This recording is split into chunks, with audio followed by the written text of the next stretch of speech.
August 15వ తారీఖు నుంచి అంటే ఈ రోజు నుంచి లంకతో జరగబోయే ప్రతిష్టాత్మకమైన తొలి టెస్ట్ మ్యాచ్‌కు ముందు టీమిండియా వ్యూహాల మీద బౌలింగ్ కోచ్ మోర్నే మోర్కెల్ ఆసక్తికరమైన విషయాలను పంచుకున్నాడు. అయితే భారత జట్టు ఏ రకంగా రాణించబోతోందనేది చాలా అద్భుతంగా ఓపెన్‌గా క్లూ ఇచ్చేశాడు. గాలెన్ స్టేడియంలో స్పిన్‌కు అనుకూలించే పరిస్థితులను దృష్టిలో ఉంచుకుని ముగ్గురు లెఫ్ట్ హ్యాండ్ స్పిన్నర్లను తుది జట్టులోకి తీసుకునే ఆలోచనలో ఉన్నట్టు కోచ్ మోర్నే మీడియా సమావేశంలో తెలిపారు. జడేజా, కుల్దీప్, మానవ్ సుతార్‌తో పాటుగా ఇంకా వీళ్ళ ముగ్గురితో పాటుగా ఇంకొక డిఫరెంట్ స్టైల్ కలిగిన స్పిన్నర్లు అందుబాటులో ఉండటం జట్టుకు పెద్దగా కలిసి వచ్చే అంశమని ఆయన చెప్పుకొచ్చాడు.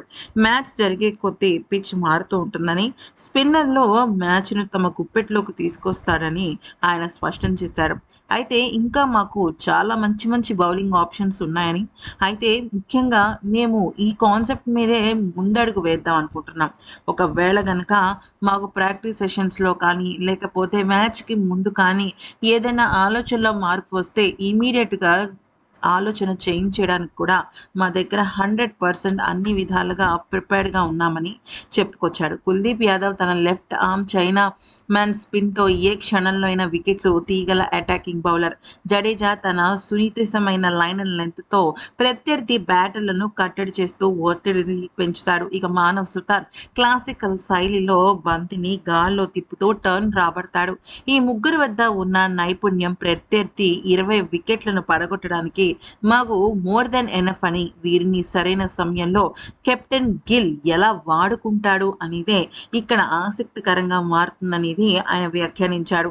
పేస్ విభాగంలోకి వస్తే సీనియర్ ఆటగాడైన మహమ్మద్ సిరాజ్ తోడు ఇక గుర్నూర్ బరాలలో ఒకళ్ళకి అవకాశం వస్తుందని, వీరికి టెస్టుల్లో పరిమిత అనుభవం ఉన్నప్పటికీ అంటే గుర్నూర్ బరార్ అలాగే ప్రసిద్ధ్ కృష్ణ వీళ్ళిద్దరి మధ్య చాయిస్ అనేది పూర్తిగా శుభ్మన్ గిల్కే వదిలేసామని, ఇక్కడి నుంచే డెసిషన్ మేకింగ్ అనేది బాగుంటుందని చెప్పడం జరిగింది.